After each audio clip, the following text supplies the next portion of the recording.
Welcome back, everybody. My name is Tucker, and in today's video, I want to talk about where the process stands here in 2020 in the NBA, and not specifically with the Sixers, because I talk about them plenty, but the concept overall of the process.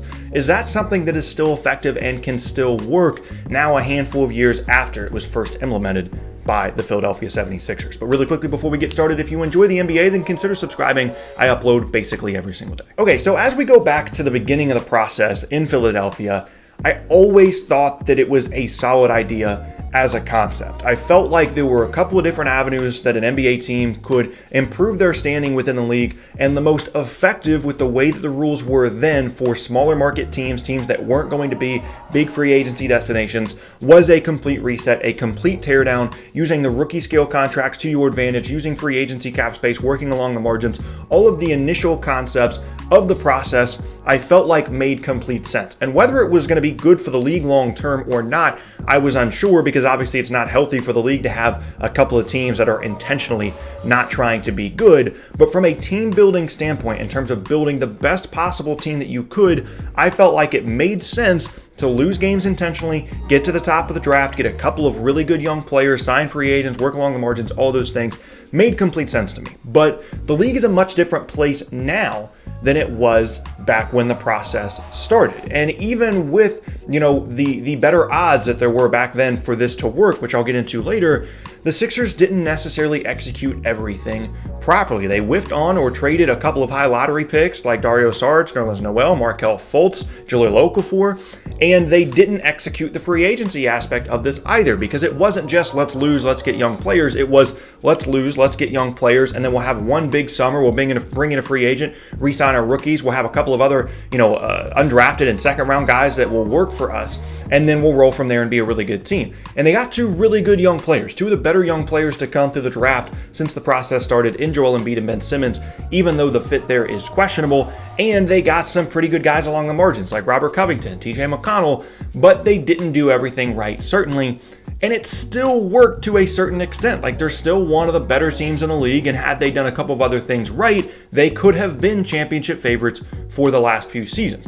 But now in 2020, is this still something that works, or is it as effective? Well, there's a couple of things working against the process or tanking so aggressively now here in 2020. And the first was completely intentional by the league, and that is the smoothed out lottery odds. It's much more difficult now to get a high draft pick, or not necessarily guarantee one, but to have better odds at getting one. So before, if you were one of the worst teams in the league, you felt really comfortable getting a top 4 pick. But now, with the way that the lottery odds are smoothed out, you could go an entire season of saying, we know we're not going to be very good. We know that we're not going to have a great season for our fans, but we're going to come out of this hopefully with a high pick, and then you can end up with like the 6th or the 7th pick, which you can certainly still find impactful players, but the odds of getting some kind of transformational guy in the 7 to 10 range compared to the 1 to 3 range is certainly much different. And that was intentional by the league, right? Like, they didn't want all these teams to be intentionally losing, to be tanking. That makes complete sense. The unintentional part of this, though, was that the Sixers did have a good amount of success with this, to the point where other teams have followed their lead. So not only are the overall lottery odds worse, but when you have more teams in contention for being at the top of this draft order and having the best lottery odds, even though they are now worse, when you have more teams contending for that, then overall, individually as a team, your odds of getting a top 3 pick are now even worse, simply because of the competition at the top of that draft order. Just think about it. In a given season, there's like 5 to 6 teams that go into the year knowing we're not going to be very good. We're trying to get the number 1 overall pick. And then as the season progresses, whether it's because of injuries or just because they realize later on in the year that they're not as good as they thought they were, other teams join that race as well. So overall, the odds of getting a high draft pick in the NBA in 2020 through both the lottery odds as well as more competition is lower through this process and rebuilding and tanking strategy than it was when the original process began. So just from that statement, it's clear that the process as it was originally instituted by the Sixers is less effective now in 2020, and that was the whole point of the league making these types of changes to the lottery odds. That part is clear, right? But what about just overall? This idea of tanking, of the process of intentionally losing, does that still work overall in 2020? Is it still a viable strategy? Well, as a concept, this idea of taking advantage of the rookie scale contract in the NBA, getting a player with a top 3 pick that within a year or two turns into an all-star caliber player that you're only paying $9 to $10 million, a very small percentage of the salary cap compared to what you would typically pay for an all-star caliber player. That concept still makes sense. And then as you move along further into the plan of getting players on those rookie scale contracts, having 1 or 2 all-star caliber guys on a cheap deal because of the rookie scale, then signing big free agents, then going over the cap later to re-sign those rookies, and then also working along the margins with undrafted and second round players to fill out your role players.